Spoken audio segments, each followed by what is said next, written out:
They stood at the edge of the Jordan River, staring at what should have been impossible. Jericho, the gateway to the promised land, sat before them like a fortress designed by giants. The Bible describes it as a city tightly shut up. No one went out. No one came in. The walls were so thick that houses were built into them. Archaeological evidence suggests these weren't ordinary walls, they were double walls, with the outer wall 6 feet thick and the inner wall 12 feet thick, standing 30 feet high. For 40 years, the Israelites had wandered in the wilderness. An entire generation had died without seeing the promise fulfilled.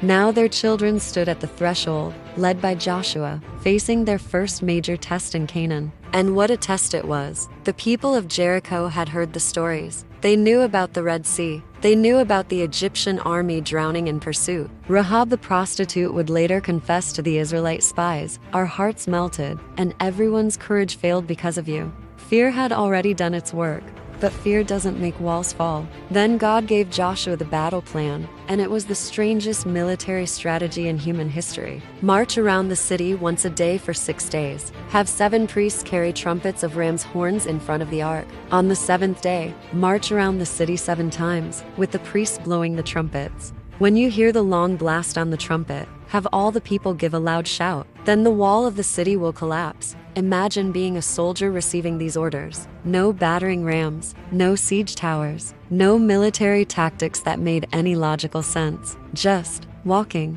and silence. The Bible specifically says Joshua commanded the people, "Do not give a war cry. Do not raise your voices. Do not say a word until the day I tell you to shout." Picture it. Thousands of fighting men, armed and ready for battle, walking in complete silence around massive fortified walls. In front of them, 7 priests carrying the Ark of the Covenant and blowing ram's horn trumpets. Behind them, more armed men, and the entire procession, moving in eerie, disciplined silence. From the top of Jericho's walls, the defenders must have watched in confusion. Day 1, the Israelites march around once and leave. Day 2, same thing. Day 3, 4, 5, 6, the same silent procession. No attack, no threats, just walking and trumpet sounds. Can you imagine the conversations in Jericho? What are they doing? Is this some kind of psychological warfare? Are they trying to intimidate us? Maybe. Some laughed. Maybe others felt increasingly unsettled.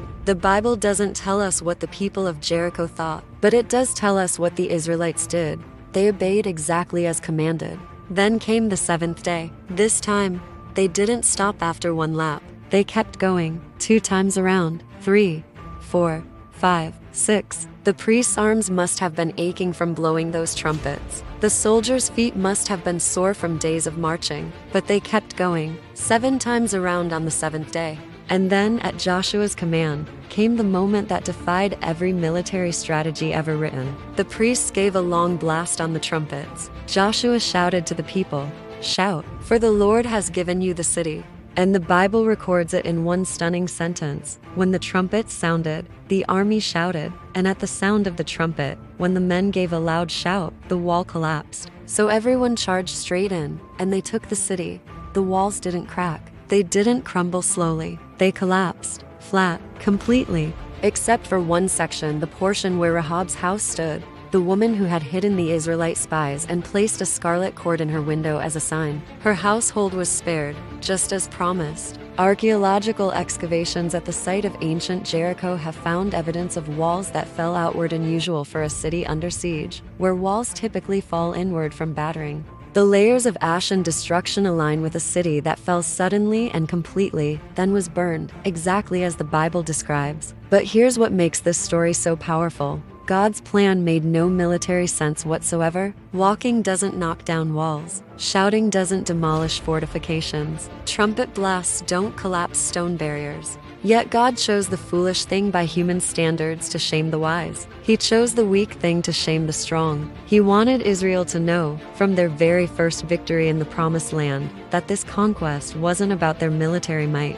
It was about His power and their obedience. Think about what God required. Faith to follow strange instructions, patience to wait through 6 days of what looked like nothing, unity to move together in silence, and courage to shout when commanded, believing walls would fall before they actually saw them fall. The New Testament book of Hebrews remembers this. Mom.